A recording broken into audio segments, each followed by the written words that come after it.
When I think back to all of the events and people that led me to where I am right now, it makes me realize how connected we all really are.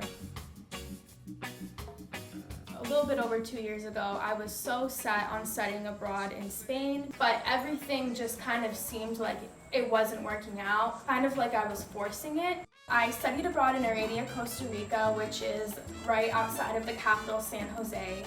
And I remember flying into the airport and getting stuck in customs for like 5 hours. And my host family sat outside and waited for me for that entire time.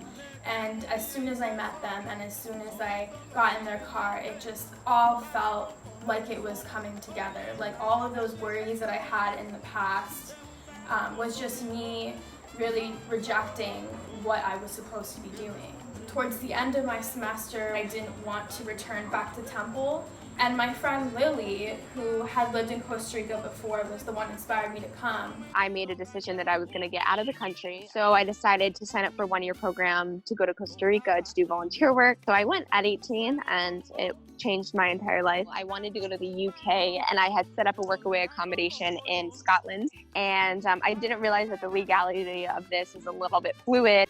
So I was kicked out of the UK. I went back to Costa Rica. I knew that Tori Delhagen had been there because she had messaged me about wanting to study abroad, and I had told her, go to Costa Rica, because for me it was my oasis.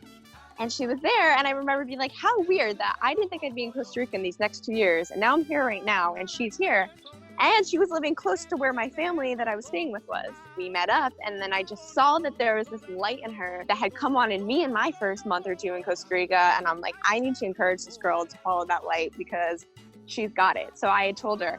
She was like uncertain about staying in school and what she wanted to do, and I was like, if you feel good here and you feel the magic here, like make that magic happen. After me and Lily met up, I knew I had reached a decision to leave school. I felt like this huge relief because, again, I had been through this before, this whole trusting the process and letting go of fear. Even though I didn't know what that year would entail, it just felt right. One of my friends who I was studying abroad with said, Tori, have you ever been to Puerto Viejo on the Caribbean side of Costa Rica? And I said no. And I came to Puerto Viejo. I ended up coming back like every weekend. There was just magic, and I feel like a lot of people that live here can also say the same thing, that it just really pulls you, and I felt that pull and I followed it. And I decided maybe I'll try using Workaway, which is a work exchange website. And I met Meg Williams through there, and we connected immediately, and we did a lot of great video projects together. My name is Meg Williams.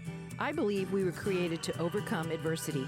The project that Tori and I did together was the story of how I came to Costa Rica and what that was like, and then some things that happened to me after moving to Costa Rica, which was the death of my oldest child and how that changed me.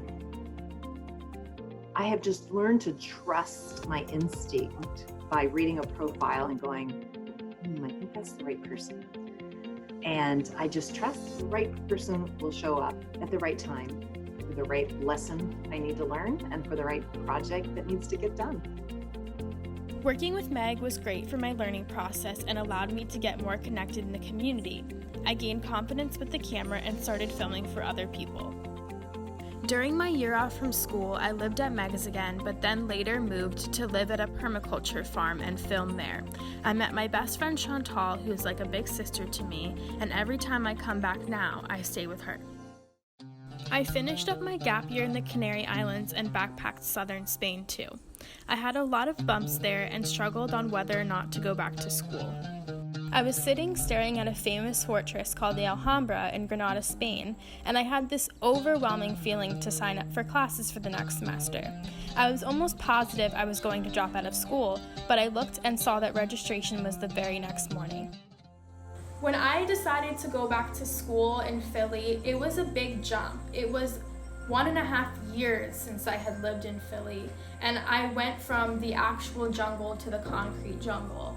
I carried a lot of things that I learned in Costa Rica with me to Philly.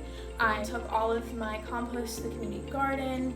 I tried to shop as organic as possible. So now that I'm back in Costa Rica because Temple went online, I feel like I've gotten the opportunity to slow down. Living here has just given me such a love for nature and wanted me to speak my truth of what's going on environmentally and what we need to do to create a better world.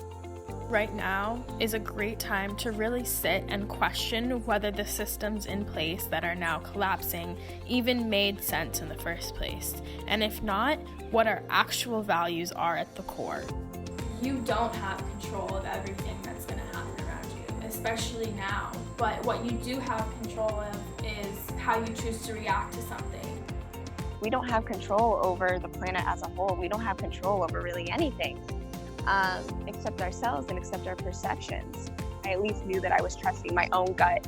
And because that was so liberating, it made me trust in the process, because the process was mine and the journey was mine, and it wasn't someone else's dream or an illusion of how it should be. It was mine. I just want to encourage people right now who are in quarantine, or even when we're not, is to keep making that movement move, right? Like there is a change coming, and there is a movement, and there's this ability to influence others. And when you start to get a little bit of a taste of that magic, whether it's traveling or just mental freedom or self-exploration, please spread that, because that is your medicine. And I think that everybody has their own unique medicine, you know, like if they could bottle it up and put it in a pill, they'd give it to everybody that they could. And I think that we all have this medicine, and just please keep spreading your medicine.